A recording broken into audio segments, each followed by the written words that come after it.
Yes, hello, good afternoon. Naririnig ba ako? Yes po, sir. Okay, sige. Okay, so let's start. Napaka-open na lang po ng mga camera natin para naman makita ko kayo.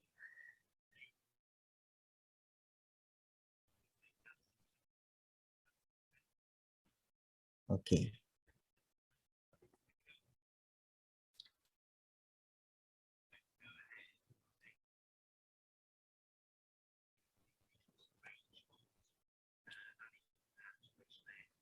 Okay, so good afternoon.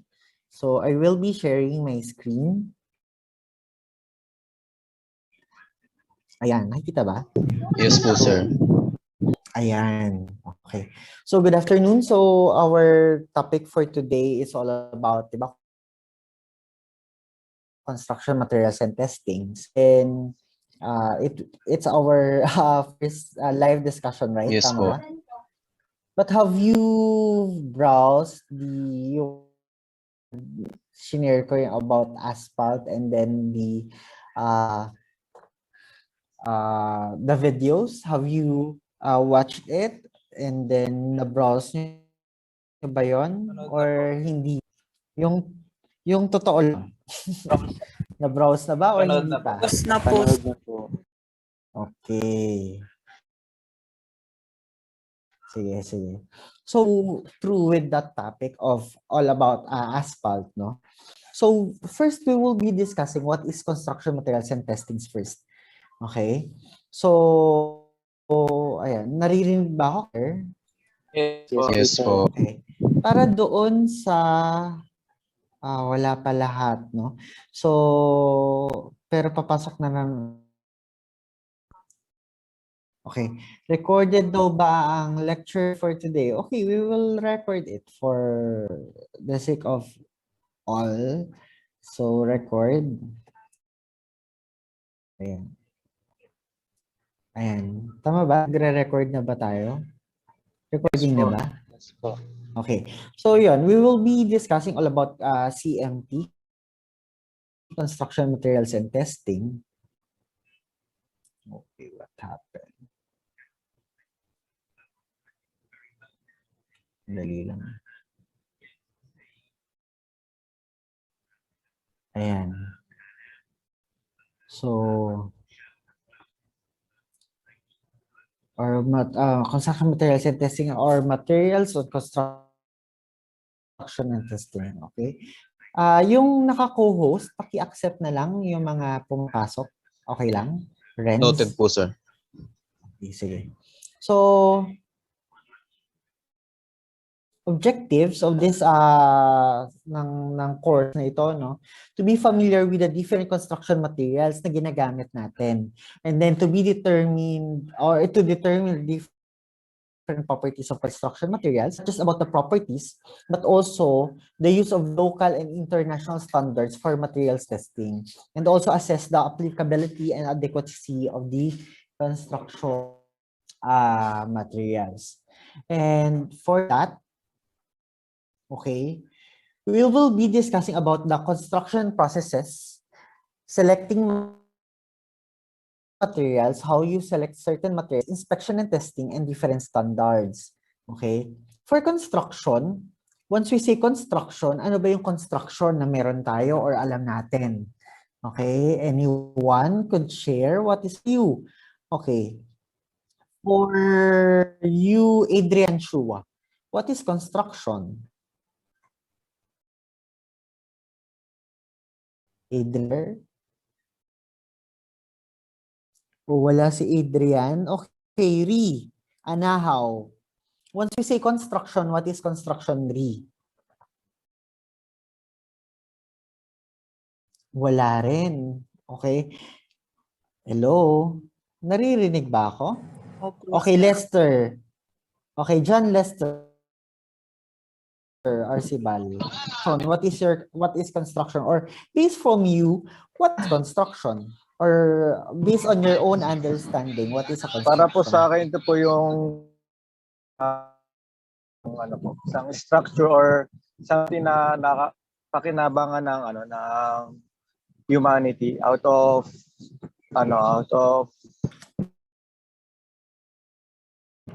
parang po yun, yung mga maliit na materials po na pwedeng gawin o magamit ng mga tao.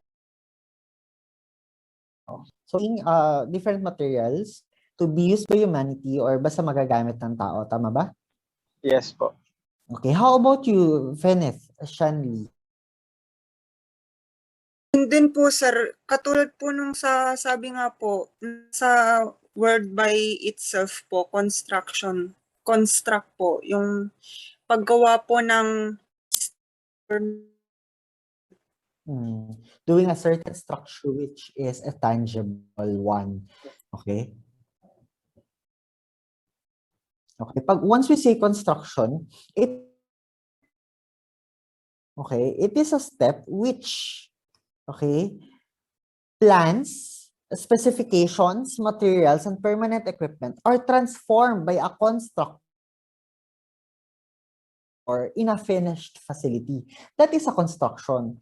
So in short, I know that you're familiar with the different plans and specifications, right? Tama ba? Yung plano, ano yung specifications? Tinatawag natin or hindi pa? Or have you seen those plans already? Or different specifications? Yes Okay, linaw naman. Alam nyo kung ano yun? Apa. Tama ba? Okay. Thank you, Bill, for answering. So, yun. Yung mga plano na ginawa ng designer itself, the engineers, the architects, plus the specifications, kasi kung ano yung plano, yun yung the blueprint na tinatawag nila, in layman's term, no? It has a certain specification. The specifications, ito yung, ano ba yung specifications ng materials na ginamit or gagamitin para i-construct yung certain plans na yon.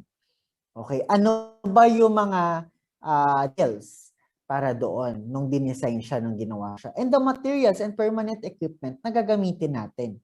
Okay, so all of those plan specifications, materials, and permanent equipment by a contractor or constructor into a finished facility. In short, from plans into reality. Ganun ang ginagawa. So that is construction. Malinaw ba? Yes po. Yes po. Okay. Yes. Okay. So paki-open lang yung mga video natin para lang din makita ko kayo. Okay. So malinaw ba? May, Tan? For you, malinaw naman yun. Miss May? Okay, good. This construction project. Okay, in terms of construction project, there are different parties involved in doing a certain construction. And what are those?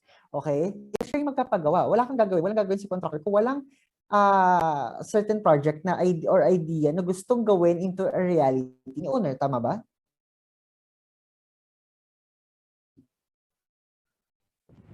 Yes po, sir. Next is designer. Are you familiar with designers? Pag sinabi nating designer, sino-sino sila? Architecture. These are the architects. Okay, not just the architects. These Engineers. are, yes, engineers. Okay. Usually, these are the engineers and the architects. Now, tanong dyan, sino ba ang nauuna? Ang architect na gumawa ng plano or ang engineer na gumawa ng plano? So, yun ang tanong ko. So, para sa'yo, Yel, Nikaan, sino ang dapat mauna? Ang architectural plans na ginagawa ni architect or ang mga engineers? Yung architectural plan po. Bakit? Kasi pa diba po doon po magbe-base yung mga engineers po, yung sa plano po nila. Okay. Doon mag-base ang engineer sa mga plano nila. Okay, tama ang sinabi mo. Actually, depende kung sinong, depende kung anong klaseng project ang gagawin. Mga houses o mga small buildings or mid-rise buildings or structures, Ngayon, kunyari ako si owner, tama ba? May gusto akong idea, ganito yung gusto kong mangyari. For example, may terrace ako, naka-rooftop ako, etc. Gusto ko ganito yung magiging design. Usually, those ideas, kung ano gusto niya kalabasan dun sa plano or sa projects na gusto niyang gawin, dapat lumapit siya actually kay architect. Okay? Ngayon, may tanong kasi dyan. Pwede bang pwede rin naman. Okay? Engineers are allowed, or civil engineers are allowed to do a certain plans with architectural plans, sign those architectural plans or building plans up to a certain level lang. Okay? Pero syempre, kaya nag-aaway ang engineers and architects kasi minsan inaagaw daw ni engineer ang trabaho. Ngayon, minsan inaagaw naman daw ni architect ang trabaho ng engineer. Ang masasabi ko lang dyan is, we should respect every discipline or every work area na meron tayo as a professional. Malinaw nun. So ngayon, ang nangyari, from the idea ni owner, papasa niya yung kay architect. Ngayon, ang nag-a-adjust as designers, okay?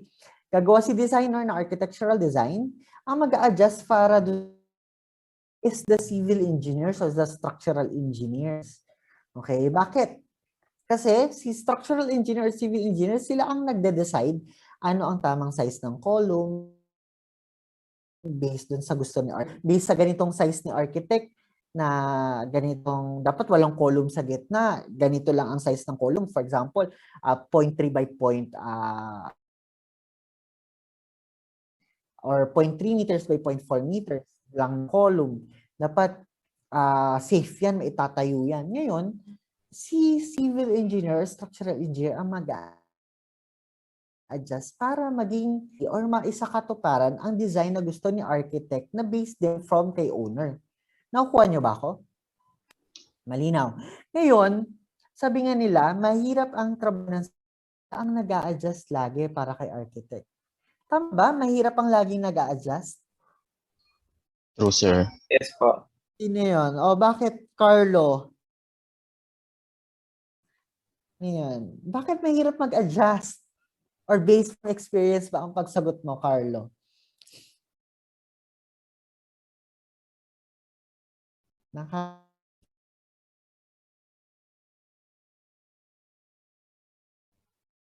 Okay, hindi natin marinig si Carlo. Okay, let's move on na lang, no?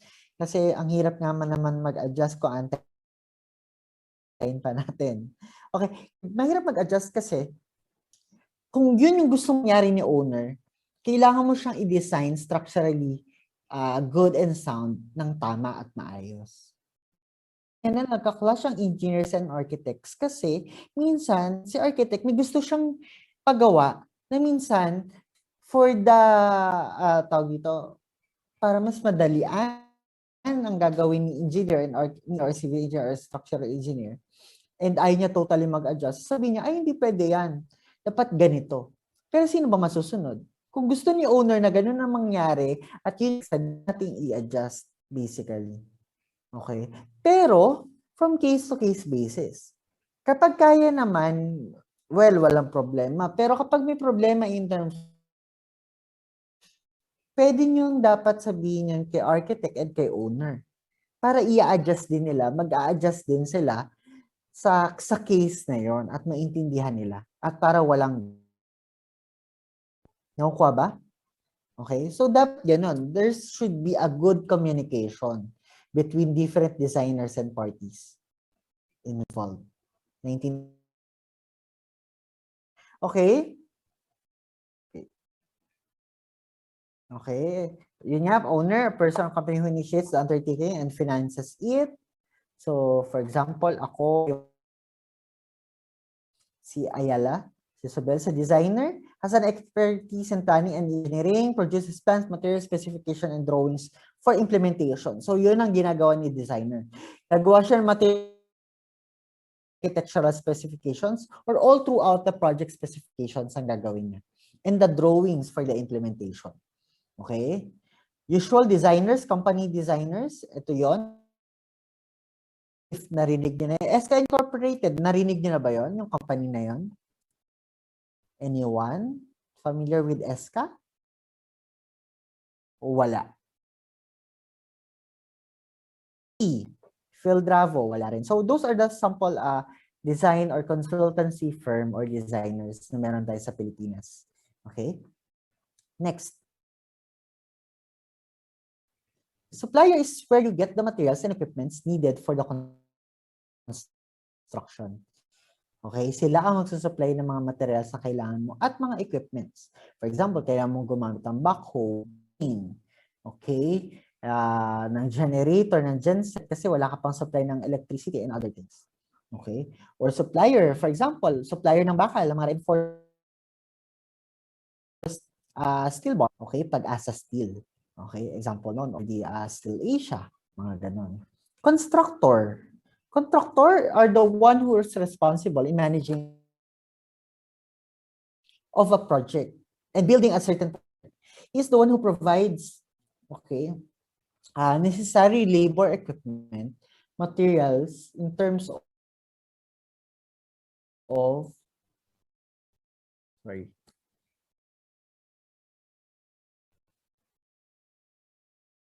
Okay. Materials and expertise in terms of successfully yung procurement tsaka yung capital spares, okay na.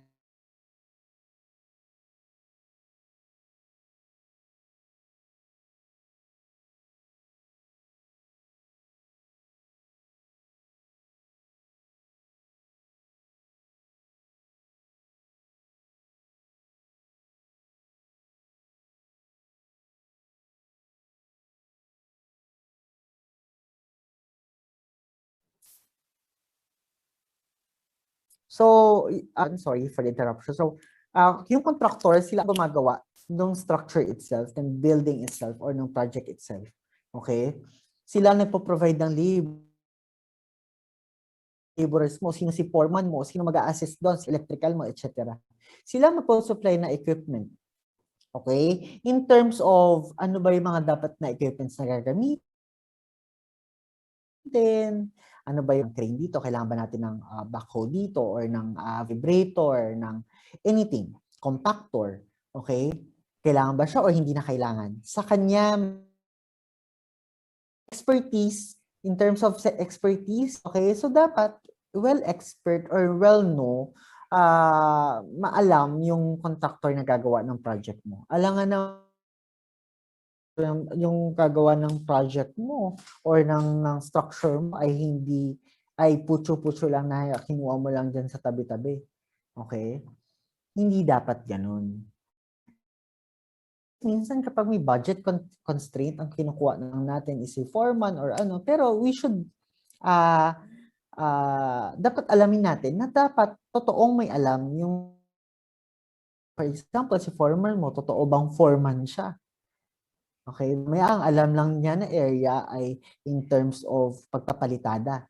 Okay, pag sinabi mo kasi foreman, overall, alas na kausap ni engineer. Malinaw ba? Okay, so next is, so yan, the usual contractor, familiar kayo dyan, kay EEI na contractor. Okay. Yes po. Next, end user. Another party involved. Okay?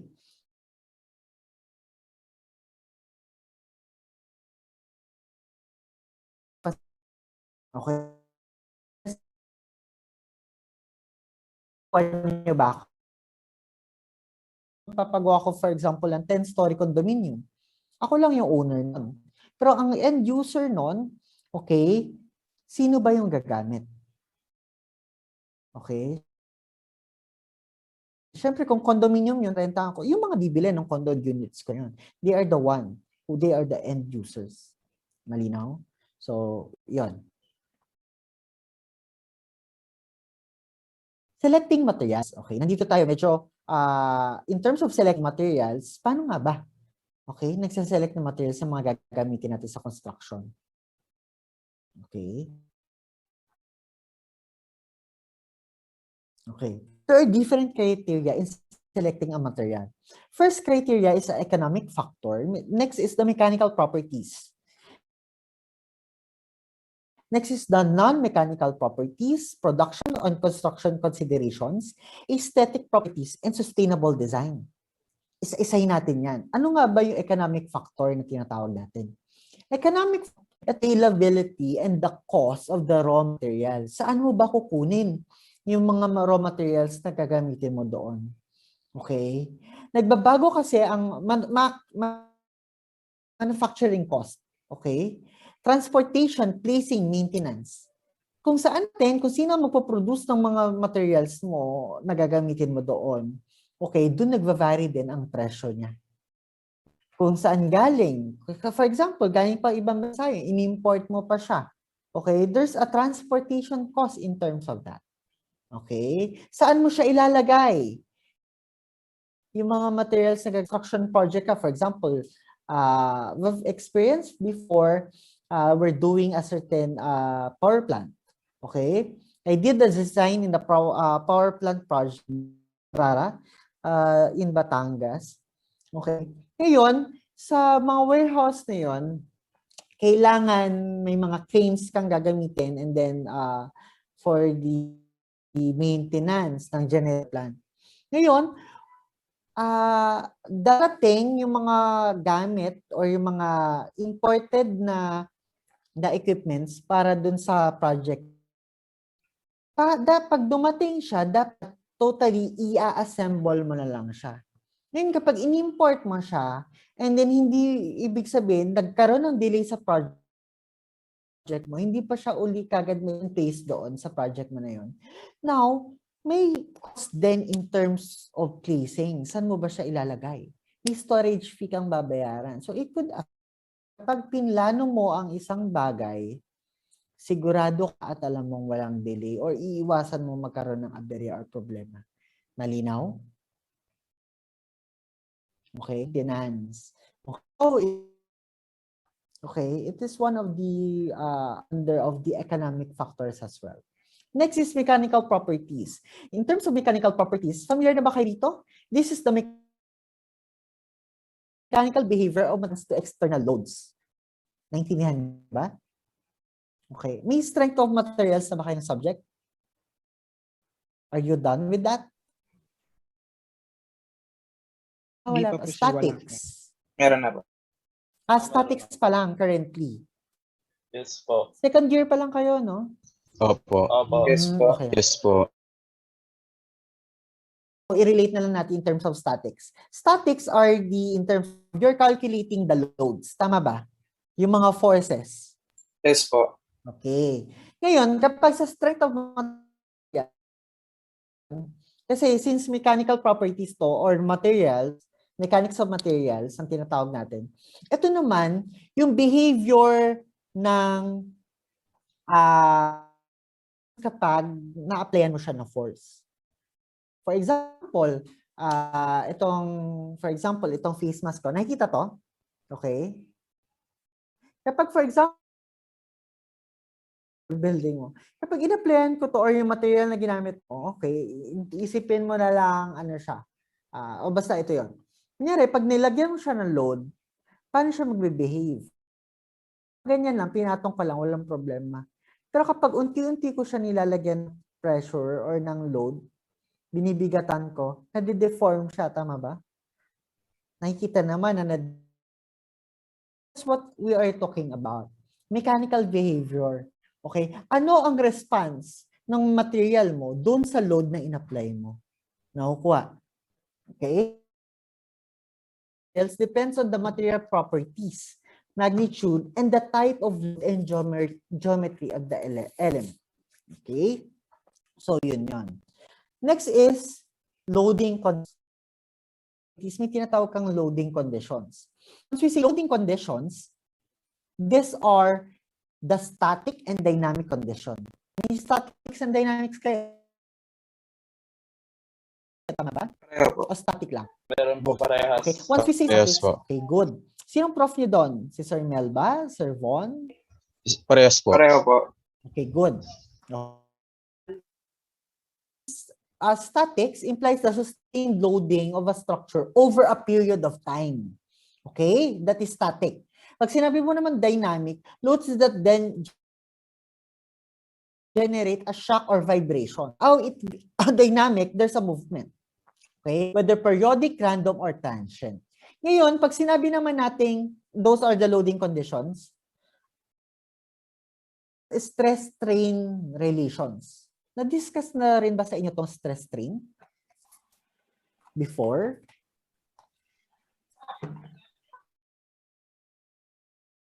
O hindi pa? Hindi pa? Hindi po. Di ba po? Hindi pa po. Mechanics kasi ito. Sa strength of materials kasi ito. Pag pumasa kayo ng statics, magkakaroon kayo ng strength. Ng statics para mas maintindihan nyo kung ano ibig sabihin nito.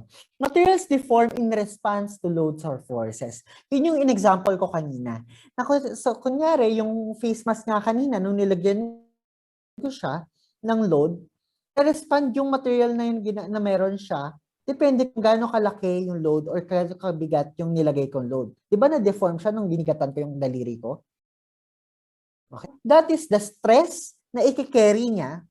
The load, it is, pag sinabi kasi natin stress, it is what? Force over area, tama? In physics 1, may physics 1 ba kayo? Ano pa yon? O hindi na? Hello, may kausap pa ba ako? Medyo natatandaan pa po. Okay. Once we say stress kasi, it is force over area. Okay? Or the i-carry mo at a certain area na magki-carry nun. Okay? The relationship between the amount of force applied to a member and its deformation. That is what we call a stress-strain relationship. Okay? So, yun lang. Nakukuha ba ito or medyo nagigets naman ba? Yes po. Don't worry, it will be discussed naman deeper dun sa strength of materials. Pag kumasad na kayo ng static. Diba? Carlo? Or mukhang papasa na ba, Angelo? May pag-asa ba? Nako, parang wala akong kausap Anyway. Po, sir. Ha? May pag-asa naman po. Okay. Good.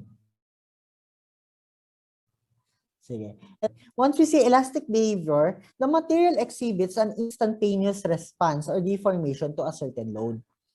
The material returns to its original shape when the load is removed. Example. Okay. For example, paano ba?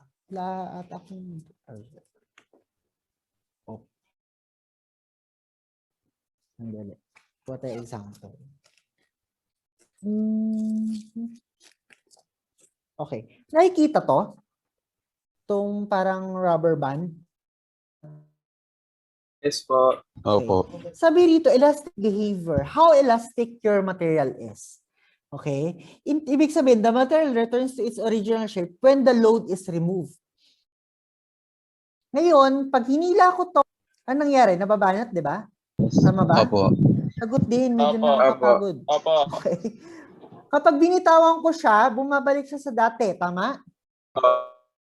The elastic behavior nun.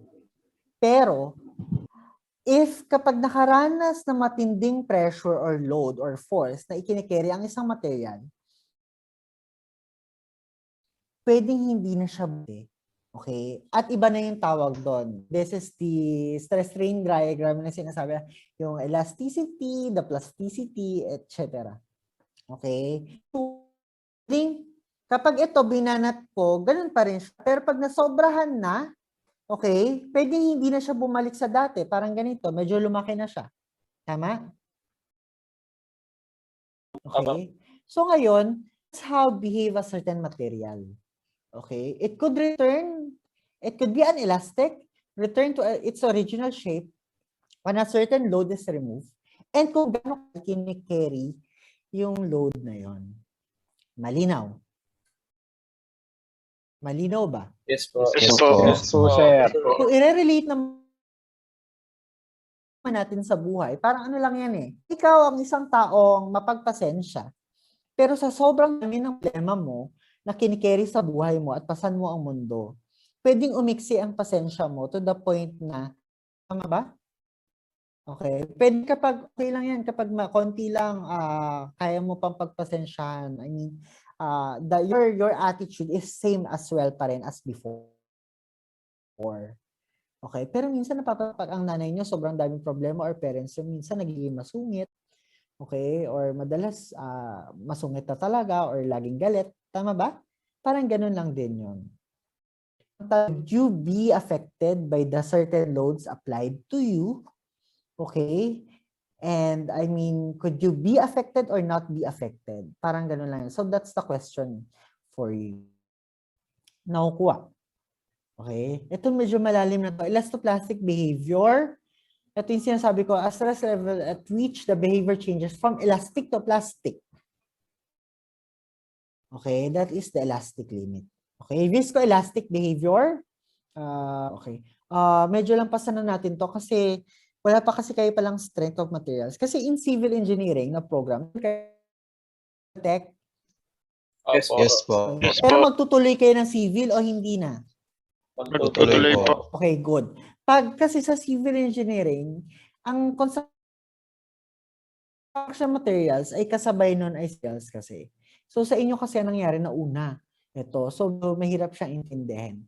Okay, pero ito lang, viscoelastic, some materials exhibit both viscous and elastic responses. Once to act as a parang fluid type, parang ganun lang. More on asphalts and plastic na materials. Okay, asphalt, ito yung ginagamit Kalsada. kalsada. Okay. So yun, plastic, ano yun? Hindi ito yung kaibigan mong plastic, okay? The plastic na tinatawag dito is how it behaves plastically, okay? Kapag a certain load was being applied from elastic to plastic. So, ganun siya. Ano naman to? Mechanical behavior of all materials affected by temperature. May tanong ako. Okay, so, exam here. Yes po. Okay, ba't wala? Okay, bakit? Familiar ka naman sa kalsada, tama ba? Sa road? Yes po. Okay. Ngayon, tanong ko, napansin mo ba minsan yung kalsada may guhit-guhit? Parang box, ganun. Yes po. Ngayon, ang tanong ko, bakit may ganun? Para po way siguro. Which way? Yung box po ba na yung white Ay, po? hindi. Ganon. Yung box na, I mean, di ba parang, yung konkreto, hindi siya all throughout na straight. Di ba parang ginuguhitan nila yon na parang minsan naka-box or basta may guhit lang sa gitna. Napansin nyo ba yun? Napansin mo ba yun? Yun po ba yung Yun po ba yung naghahati po sa dalawang, for example, yung for example ito pong kalsada na to para po kasi siyang kasi ng isang kotse po, parang ganun po ba? No. Yung box Hindi. niya. For example, ito yung, diba? Hindi po. Ito yung kalsada mo. Okay. So, may drawing ko. Okay lang. Minsan, may parang ganyan. Na maliit na hati lang na linya sa kalsada. Pag dumaan ka or ano, makikita mo yun. Parang ganito. Nakikita ba? Yung parang may maliit lang yun. Napakaliit lang nun. Wala pang ilang cm lang yun. Papansin mo ba yun? Pag dumadaan ka, minsan ka. Nakikita ba? Hindi. Okay. Hindi po. Pero familiar ka or anyone familiar ba na may parang napapansin nyo parang may hat sa... Meron po. Ano yun? Meron. Okay. Anahaw, Ri. Napansin mo yun, Ri? Yes po, sir. Okay. O bakit, Ri? Bakit may guhit na ganun? Siguro po, para po hati po dun sa pag naglalagay po ng Ngayon, si semento po. Para Itong part na to, lalagyan po ito. Tapos, pag hindi po natapos yung sa kabila po. Kasi, halimbawa, may mga certain ulan po, kaya hindi natuloy. Sige. Salamat, Pri. Not Okay, sure. thank you for your answer. Okay. Tama nga naman, pero construction joints ang tawag doon. Na totally yung binabanggit ko. Pero any other answer, any other reason? Ako, Sino yun? Si Tampilik po. Okay, Tampilik, Bill. By dahil po sa temperature po, kaya yun po yung purpose po ng gap po na. Okay. Actually, tama si Bill. Okay. Concretes, okay, any material, para pagdating sa kalsada, they tend to expand or shrink. Okay? Pwedeng lumaki, pwede sa temperature na meron tayo. Kapag sobrang init, kaya may merong mga hati yun or gap. Okay? Para kapag sobrang init, the tendency is to expansion. Kaya may ganon. Bakit? Kasi kapag full lang siya, walang ganon, walang room for expansion, ano mangyayari? Magkakaroon ng crack ang semento nyo. Ngayon, pag sobrang okay, para din may room for shrinkage. Ay, mag-shrink siya. Okay? Parang gano'n. So, malinaw. Okay na. Yes po. Okay, sige. So, tama. So, merong gano'n, lalo na pag concrete. Pero pag asphalt, hindi siya usually napapansin. Asphalts are parang plastic-like kasi siya. Kapag nainitan, nag-expand siya to, lumalamig, tigas lang din siya, tapos shrink din siya. Pero hindi siya totally madaling masira. Okay? Because of a certain material na ginagamit sa asphalt. Okay? For example, some materials become brittle under low temperature like rubber. Okay? Steel, on the other hand, become more malleable and exposed to high temperature. So, next, work and energy. Determine the amount of energy to break a material is important, especially in selecting materials. So, it is the amount of energy per unit required or per unit volume required to break or para magkaroon ng fracture yung material mo. Next is modulus of amount of energy per unit volume that a material can withstand out permanent distortion. Okay. Now, toughness, kung kailan magkakaroon ng fracture bibigay. Resilience is the maximum amount of energy naman ang kaya niyang i-withstand nang hindi nasisira or bago masira. Malinaw? Cyrus, malinaw ba? Yes po, sir. Okay, good. Okay. Next is failure and safety. Pasadahan ko to. Once we say failure and safety, failure occurs when a member or a structure ceases. Okay? Ceases to what? To perform the function for it was designed. Modes of failure. Ano ba yun? First is fracture. Happens when material reaches its breaking point. Fatigue. Failure due to the repeated stresses or yung paulit-ulit. General yield happens when ductile materials where deformation spread throughout the whole structure. Nag-yield na siya.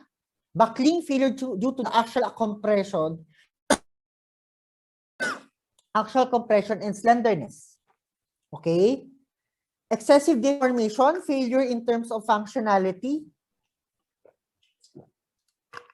Kumbaga, for example, from straight, nagkaroon na siya ng deformation, lumundo na siya. Okay? Yung functionality niya. Factor of safety defined as the ratio of the stress at failure to the stress for design. Okay? So, yun lang. Maximum anticipated stress. So, that's it. Next is kung meron kang mechanical properties, you have non-mechanical to the characteristics of a material or other than load response that affects the selection, use, and performance. Ano yun? weight and density. The unit weight and density is the mass per unit volume. Tama ba? Unit weight, it is the weight per unit volume. Okay, naalala pa sa Physics 1, unit weight, it is the ratio of the mass of a substance relative to the mass of an equal volume of water at a specified temperature. Familiar ba to yung density, unit Yes weight? po. Familiar po. Yes po. Saan? Saan subject? Physics po. Okay, physics. Good. Okay. Thermal physics ng college. Ngayong college po. Okay, good. Thermal expansion. Ito yung kanina. Thermal expansion, practically all materials expand as temperature increases and contract as a temperature falls. Amount of expansion per unit length due to the 1 unit temperature increase. By the way, may surveying ba kayo na subject? Meron po. Meron po. So, I assume na discuss na and familiar kay rito. Tama ba?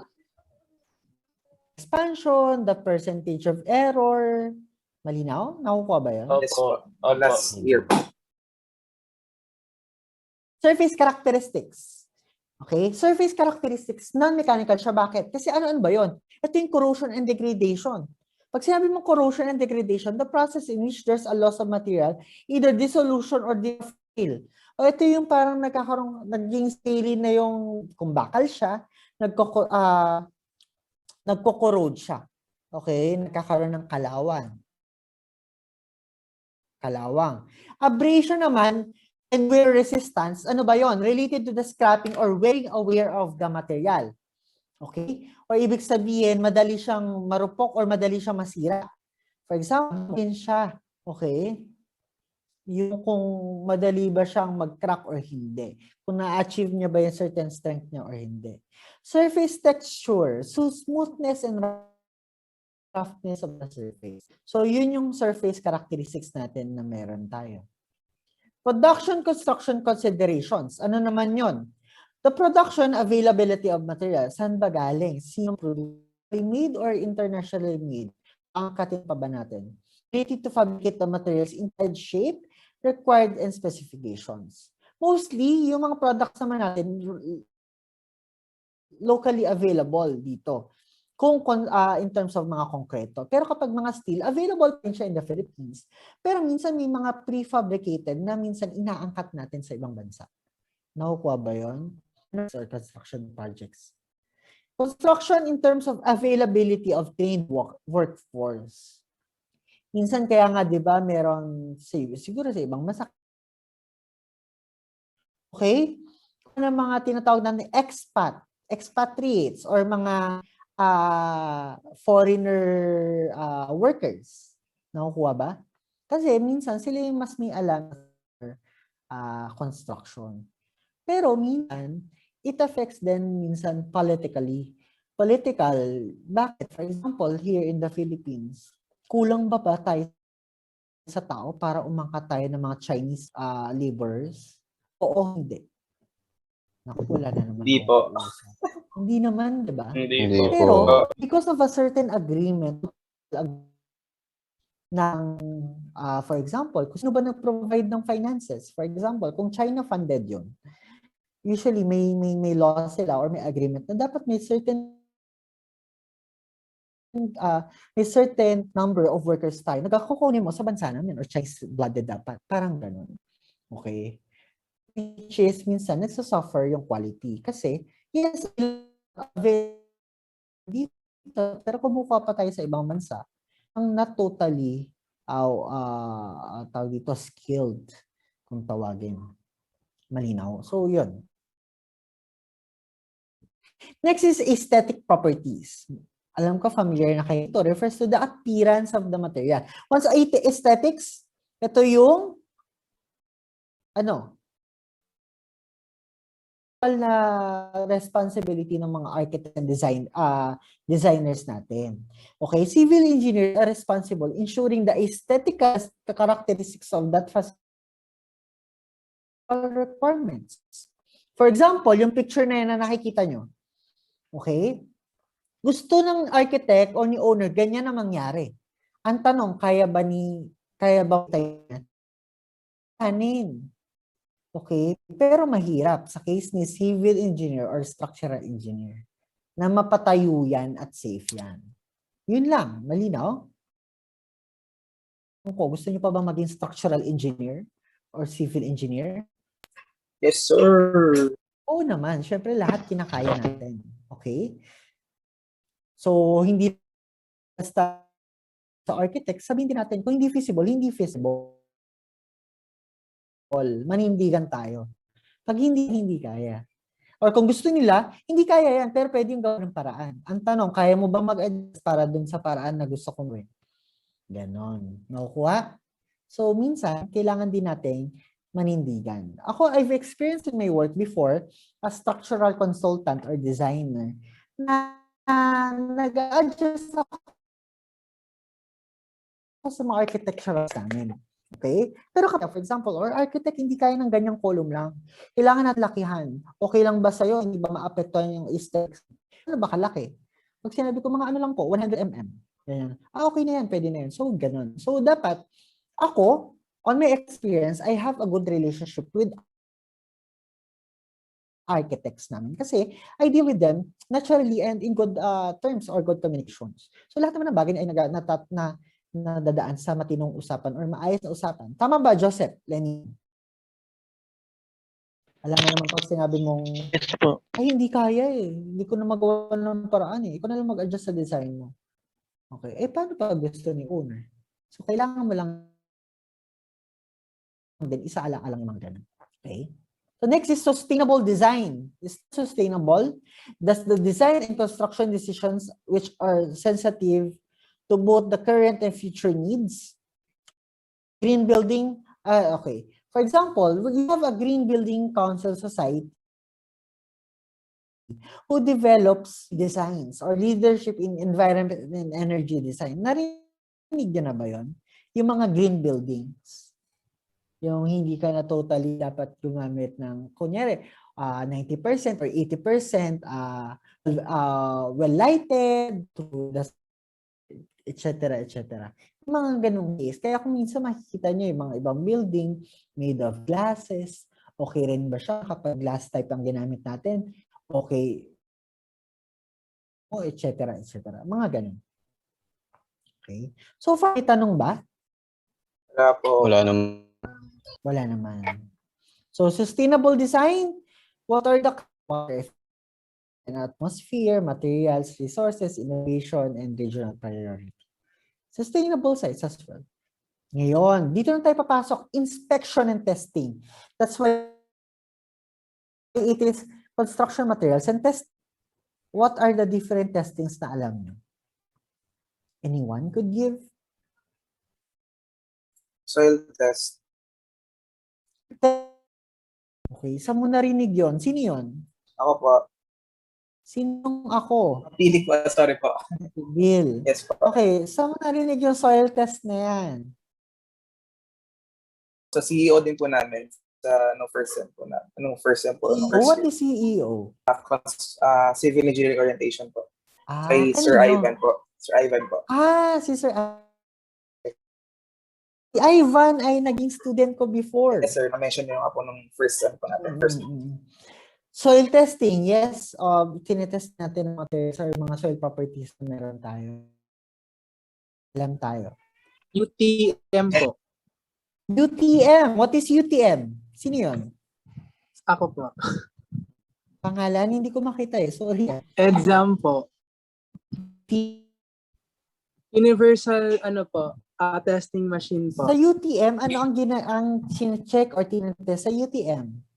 UTM is the equipment. Pero tensile strength po, yung transverse stress po, mga ganun. Tensile strength. Aside from that, ano pa? Yun lang po, Yes, Bill. Cylinder testing po. Yeah. Be a tensile strength test or a compressive strength test.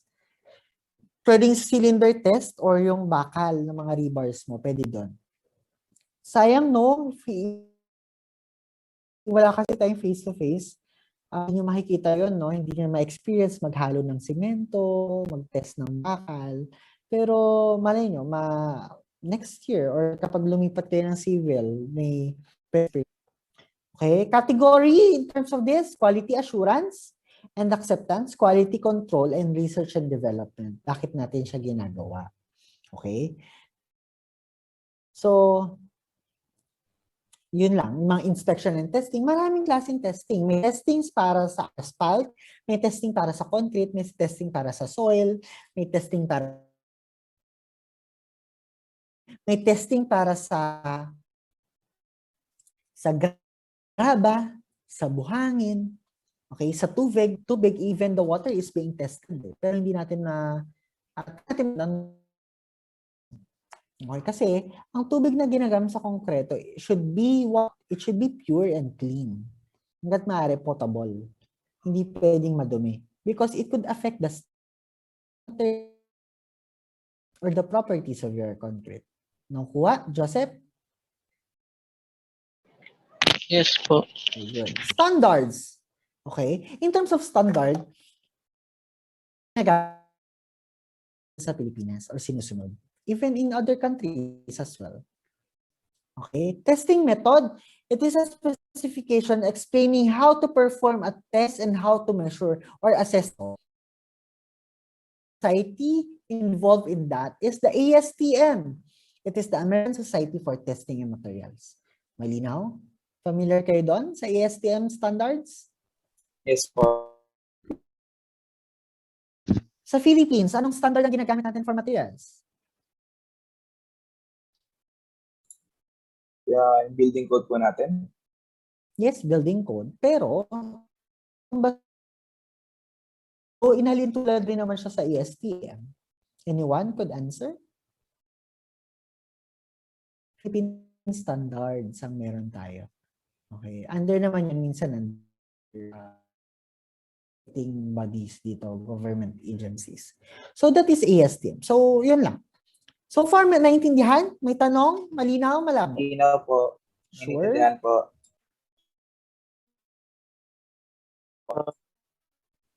Okay. May tanong ba? Wala po. Wala naman. Wala po. Sandali.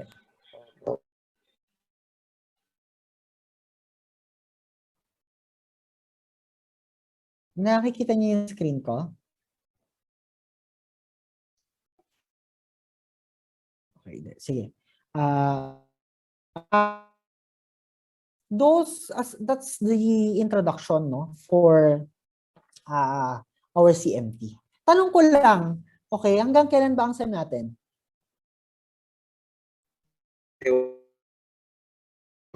Okay lang. Kaya pa yan. Okay. Abot pa naman tayo. Actually, mabilis lang naman yung discussion natin. So ngayon, pupunta na muna siya dito. Kasi putol din tayo. So kung isasama ko siya in terms of by next meeting, okay lang ba? Yes po. So yun. Ngayon, mag-upload ako ng activity. Putan nyo lang sa Edmodo. And then, isend back nyo lang din doon. Okay? Tapos, i-upload ko na lang din tong PowerPoint, itong lecture natin sa Modpic. Okay ba yun? O ayaw nyo na? Hindi na kailangan kasi nag-notes na kayo. Mas okay na pong isend na rin po. Thank you. Okay, so yun lang.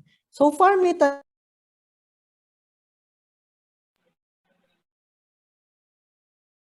gusto mong magtanong?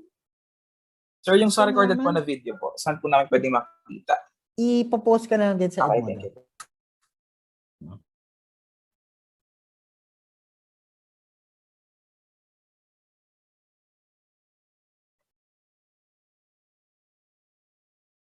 Wala na? Okay. So, Renz, nandiyan ka? Yes po. Pwede mag-photo op lang tayo para lang may documentation and then pasend na lang sa akin, okay? So, ayan. So, lahat, paki-open ng video. Ang walang video, absent. Joke lang. Pa-open ng videos natin kung pwede. Walang problema. Okay, nasabihan mo kami, Renz, kung mag-start na. Okay, game po. Okay. First slide po muna. Okay. 1, 2.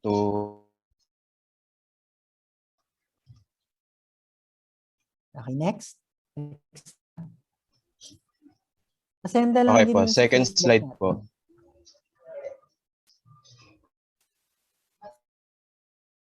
Two, 3.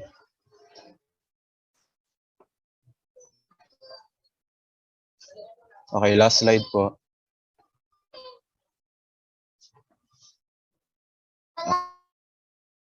Two, 3. Okay na po. Okay, sige. Maraming salamat. It's nice to see you. So, tuloy-tuloy na kayo mag-alala sa exam kasi offline nyo naman siyang gagawin pero may time lang.